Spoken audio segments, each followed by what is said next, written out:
We finally got our hands on Dark Souls Remastered. I'm Goofman, and I'll be testing the multiplayer, co-op and invasions of the upcoming Dark Souls game. The following version will be out on May the 25th. What we are testing now is a network test that was available for download on the PS4 store till the 8th of May, and was open for multiplayer on May the 11th. This will be the first look at the Dark Souls Remastered that we are getting, and I'll be testing various co-op, invasions and PvP aspects. So right now we're on the character select screen. There's a few builds, a mage, a pyro, a black knight with the red eye orb, and praise the sun solaire.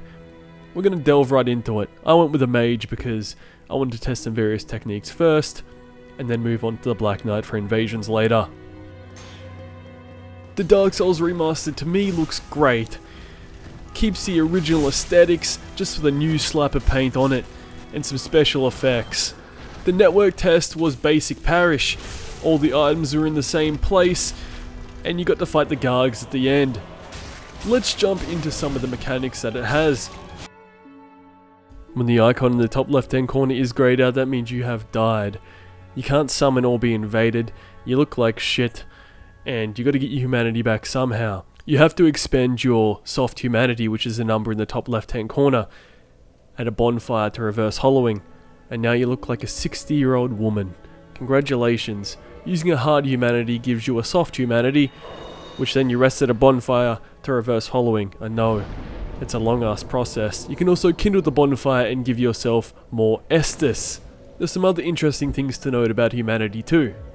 You can use humanities while having a phantom summoned, but once an invader invades, the option is grayed out. Same with the phantom. You can use humanities as a phantom, but as soon as an invader invades, it gets grayed out.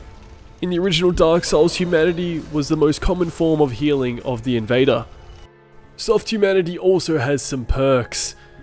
The more soft humanity you have up in the top left hand corner, the more your defenses increase. There are various ways to getting soft humanity, being killing hosts, defeating bosses or random enemies. You can only summon phantoms when human. That number depends on if you're dried fingered or not. So if you're dried fingered, you can summon 3. If you're not dried fingered, you can summon 2. The number of invaders also increases with dried fingers. So if you have dried fingers active, you can get invaded by 2 invaders. If not active, you can get invaded by 1. Just a fun little fact is that you can parry your phantoms and vice versa. You could do this in Dark Souls 1 too. So glad it's here for the shenanigans. If you are summoned as a phantom, you'll have half the Estus. So if you have 10 Estus as a host in your world, you have 5 as a phantom in another world. Can use Estus and humanities to heal. Humanities will get grayed out as soon as someone invades though, then you'll have to stick to Estus, it seems. You get an extra Estus if someone in another world kindles the bonfire of the area. Also you get extra Estus refills from killing invaders. Hosts will get 2 back, as a phantom will only get a lonely 1 Estus. From slaying PvE mobs as a phantom, it seems like you only get 50% of the souls as your host counterpart. Another interesting part of the multiplayer that stays the same as Dark Souls 1 are the vagrants. Forgotten items left on the ground, wander the worlds and turn into these little cute creatures. If no one picks up the item, some items turn into nice vagrants. This one here was caused by a forgotten bloodstain with more than 4 humanities in it. This vagrant can and will hurt the host and friendly phantoms. By the looks of it, in the Dark Souls Remaster, you'll be able to trade upgrade materials. At least the host seems to have picked up the Titanite shard I've dropped for him. While we are red, let's talk about the invasion mechanic. In Dark Souls, as long as you're online, the boss of the area is alive and you are human, you are open for invasions. A red phantom spawns into your world with the goal of killing the host, a chaotic addition to the PvE. There are various ways to invade. In the network test, we had access to the invasion via the red eye orb. In order to invade, you need to be human. You have half the Estus as your host self. You can no longer heal with humanities in the Dark Souls Remaster, but killing phantoms replenishes your Estus, and if someone in another world kindles the bonfire, you'll also get another Estus. And the amount can surpass what you invaded with. There are various techs in Dark Souls PvP, and the common approach in Dark Souls PvP is, if you want to learn to win against something, be it a tech or a weapon, learn to use the thing first, and see how other players find its weak points while fighting you. So for example, if you are having trouble versus ultra great swords, try using one. Then you will determine its weak points and learn to combat it. Let's check out some techs that are in the remaster. Parries. With parrying, there's a lot of factors. Latency, the read, your timings. If all of those meet, you'll get a successful parry. So to perform the parry, you press L2 after you've predicted your opponent's attack or done a setup. You can use parries to punish backstab attempts. You can also punish backstab chains and bait people in. There's a lot of other things you can do with parries, but this is just a few of them. Spacing is all about positioning. Putting yourself in a position where you can attack them and just outrange their attacks. Everything else involves spacing, PvE, backstabs, counters. Spacing is also affected by latency, so messing around with it, finding the right position, understanding the ping is key. Bad spacing will get you backstabbed when you try to heal or do a gesture, so always pay attention to your position. Backstabs. To perform a backstab, be behind your opponent and press R1.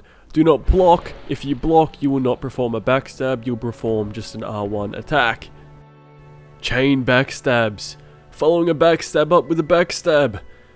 So perform a backstab. There are numerous ways of performing a chain. I did a parry backstab. The parry buffers your R1 so you can keep pressing R1 during the parry and not whiff an R1. It's to punish people on early get up that roll forward. Basic chain stab counter. This is in Dark Souls 3. It's instant backstabs. So your go-to is probably to roll away. Don't roll away. Keep calm. This is what rolling away looks like if you panic. What to do to counter the chain stab? Well, one of the forms of it anyway. Let the animation play out on wake up. You might eat an R1, but you won't eat that backstab damage. So there's another cheeky technique you can do, which is parry their backstab chain attempt. Hit them right where it hurts, in the ego. Toggle escapes, the tech that avoids you getting blended to death by gang squads. It's pretty nifty, so what you need to do is just before a weapon hits you, you toggle left or right on the D-pad and you switch weapons. This will give you a little bit of infinite poise, just enough to get out of there. And if you get stuck in a blender, you're pretty much dead. That or you're gonna get chain backstabbed by 4 dudes. Now that shouldn't be allowed on YouTube. Spell cancel. You can start casting a spell and cancel it via a fast turn, which is called a pivot. The timing needs a bit of experimenting. It's early during the cast, but once you get it, you can pull off some tricky stuff in the PvP. This was a basic Dark Souls Remastered multiplayer primer, so you can be prepared and informed when starting the game. From what I've seen, there are lots of people who love this game for its mechanical depth, and there are very vocal people who hate it for its shallowness.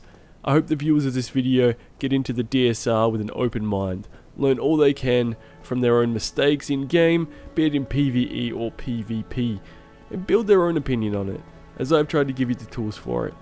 In the video description you'll find a playlist put together by knowledgeable Dark Souls 1 players showing off various PvP techniques. A lot of love and dedication went into those videos in the playlist. You can tell the people that put those together really enjoyed the PvP state of Dark Souls 1. Anyway, have a wonderful day everyone, and take care.